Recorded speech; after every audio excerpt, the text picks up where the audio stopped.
अस्तित्व अधिकारों और न्याय से जुड़ा हुआ मामला है।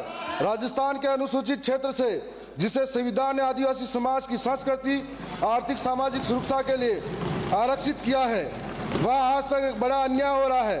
वनाधिकार अधिनियम 2006 और संविधान की 5वीं अनुसूची में आदिवासी को जल, जंगल और जमीन के अधिकार दिए गए हैं।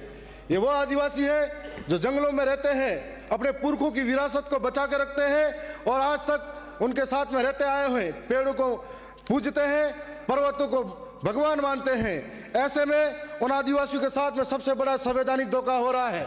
खनन के नाम पर गैर आदिवासी को और गैर सरकारी संस्थाओं को वहां पर पट्टे दिए जाते हैं। यहाँ पर मैं ये पूछना चाहता हूँ कि सवाल ये उठता है कि एक देश, एक राज्य, एक संविधान है, तो आदिवासियों के साथ में दोहरा व्यवहार क्यों?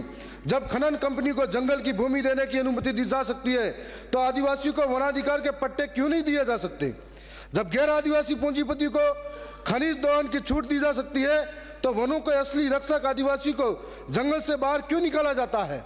मैं ये कहना चाहूंगा कि हाल ही में कई ऐसी कंपनियां हैं जिनको, जैसे अडानी ग्रुप के नाम पर जो सोने की खानें निकली जाएगी, मेरे विधानसभा के अंदर राटेड़ी, डगोचा, अमलुआ ऐसे गांव हैं जहां पर सोने की खान के नाम पर अवाप्त करने की बात चल रही है। दूसरी ओर बांसवाड़ा के अंदर पावर प्लांट के नाम पर जमीन छीनने की बात की जा रही है। आखिर हमारे आदिवासियों के साथ में ऐसा द्वेषतापूर्ण अन्याय क्यों? एक पेड़ मां के नाम, दूसरी ओर आदिवासियों के जंगल अडानी वेदांता ग्रुप के नाम।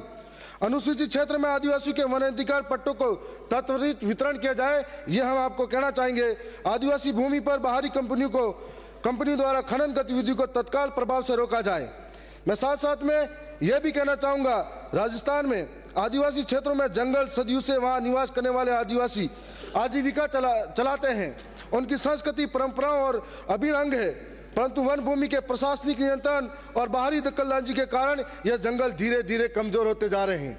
मैं यहाँ सरकार से कहना चाहूँगा कि आप ये जंगल जो वन समितियाँ हैं सीधे उनके द्वारा संचालित हो और वन समिति को दिया जाए। और आप यदि 10 साल के लिए वन समिति के नाम पर इन आदिवासियों को अगर जंगल की सुरक्षा देते हो, हम गारंटी लेते हैं कि 10 साल के अंदर सारे जंगलों को हरा भरा कर देंगे। और 10 साल में यदि हरा भरा नहीं होता है तो आप ये जंगल वापस ले लीजिए, यह आपको कहना चाह रहे हैं। मैं ये भी कहना चाहूँगा कि आदिवासी समुदायों को आर्थिक रूप से आत्मनिर्भर बनाने, जलवायु परिवर्तन से लड़ने और जैव विविधता संरक्षण को प्रोत्साहित करने में सहायक होगा। साथ ही इनसे वन संसाधनों के अवैध दोहन और अतिक्रमण पर भी प्रभावी नियंत्रण होगा। मैं साथ साथ में एक और महत्वपूर्ण जरूरी बात करना चाहूँगा कि हमारे एक महत्वपूर्ण आस्था से जुड़ी हुई मांग को उठाना चाहता हूँ। यह मांग केवल भूमि से जुड़ी नहीं है, बल्कि हमारे आदिवासी समुदाय की सांस्कृतिक पहचान, परंपराओं और आध्यात्मिक आस्थाओं से जुड़ी हुई है। मैं ये कहना चाहूँगा कि आदिवासी क्षेत्र में आदिवासियों का सबसे बड़ा पवित्र स्थल बैंड टापू है, जहाँ हजारों साल से आदिवासी समुदाय के लोग माघ पूर्णिमा को अपने पूर्वजों की अस्थियां विसर्जन करने आते हैं। साथ साथ में फूल पदाने, बाल, नाखून, हड्डी, राख विसर्जन करने आते हैं। वहाँ पर आदिवासियों के नाम पर सब कुछ नहीं है, वहाँ पर अन्य लोगों के नाम पर जमीनें दी जाती हैं, जमीनें अलॉट कर दी जाती हैं। तो आदिवासी आस्था के साथ में बड़ा गहरी चोट है।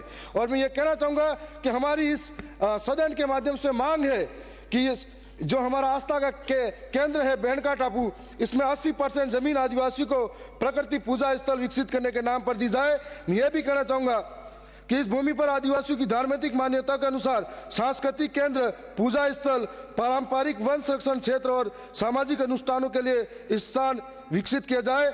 गैर आदिवासियों को बैंड टापू में दी गई भूमि को पुनः समीक्षा की जाए और यदि कोई भूमि अतिक्रमण में पाई जाती है तो उसे मुक्ति कराकर आदिवासी समाज को सौंपा जाए। मैं इस दौरान यह भी कहूँगा कि हाल ही में राजस्थान सरकार ने 2024 के बजट घोषणा में यह बात भी कही थी कि प्रदेश में 3 नवीन महिला बटालियन खोली जानी प्रस्तावित है। यदि ऐसा है तो भील कालीबाई कलासुआ का संबंध दक्षिणी राजस्थान से है। दक्षिणी राजस्थान की कानून व्यवस्था को मद्देनजर रखते हुए आपसे विशेष अनुरोध है कि भील कालीबाई कलासुआ का नाम से दक्षिणी राजस्थान में बटालियन खोली जाए, जिसमें अनुशासन बढ़ेगा, कानून व्यवस्था बढ़ेगी। मैं एक और जिक्र करना चाहूँगा कि हाल ही में हमारे विधानसभा में एक चर्चित नाम आता है सुशीला पारगी क्रिकेट के खेलने के नाम पर, और वो भारत के क्रिकेट के भगवान कहे जाने सचिन तेंदुलकर जी ने भी उसको ट्वीट किया था। तो मैंने सदन विधानसभा की में कार्रवाई दिनांक 5 फरवरी प्रातः 11 बजे